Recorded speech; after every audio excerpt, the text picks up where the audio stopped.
ನಮಸ್ಕಾರ ವೀಕ್ಷಕರೇ, ನೀವು ನೋಡ್ತಾ ಇದ್ದೀರಾ ಗ್ಯಾರಂಟಿ ನ್ಯೂಸ್. ನಾನು ರಾಮ್ ಬಡ್ಗೇರ್.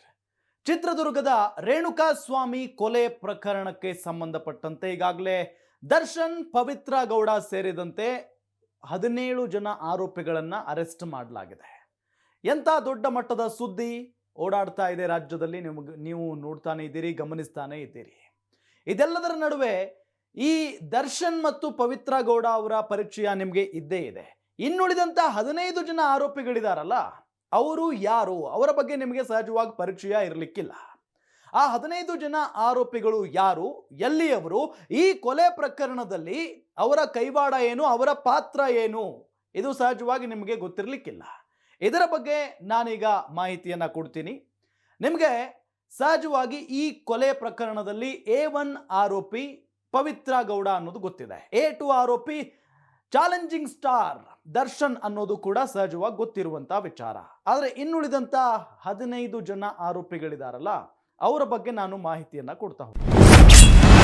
ಮೊದಲಿಗೆ A1 ಆರೋಪಿ ಪವಿತ್ರ ಗೌಡ ಅವರಿಂದಾನೇ ಈ ಕೊಲೆ ಆಯಿತು ಅನ್ನೋದು ಬಹಳ ಸ್ಪಷ್ಟ. ಜೊತೆಗೆ ದರ್ಶನ್ ಅವರಿಗೆ ಈ ವಿಚಾರ ಹೇಗೆ ತಿಳಿತು, ದರ್ಶನ್ ಅವರು ಕೂಡ ಈ ಕೊಲೆಯಲ್ಲಿ ಭಾಗಿಯಾಗಿದ್ದಾರೆ ಅಂತಾನೆ ಹೇಳಲಾಗ್ತಾ ಇದೆ.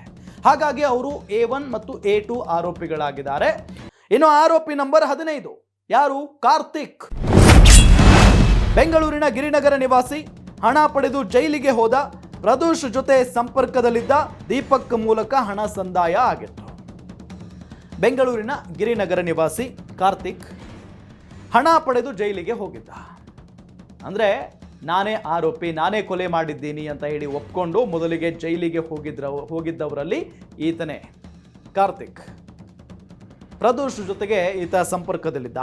ಆರೋಪಿ ನಂಬರ್ 13 ಇದನ್ನಲ್ಲ ಪ್ರದೋಷ್, ಆತನ ಜೊತೆಗೆ ಈತ ನಿರಂತರವಾಗಿ ಸಂಪರ್ಕದಲ್ಲಿದ್ದ. ದೀಪಕ್ ಮೂಲಕ ಹಣ ಸಂದಾಯವನ್ನ ಮಾಡಿದ್ದ ಈತ. ಹಾಗಾಗಿ ಈತ ಆರೋಪಿ ನಂಬರ್ 15 ಆಗ್ತಾನೆ. ಗ್ಯಾರಂಟಿ ನ್ಯೂಸ್, ಸುದ್ದಿ ಖಚಿತ, ನ್ಯಾಯ ನಿಶ್ಚಿತ.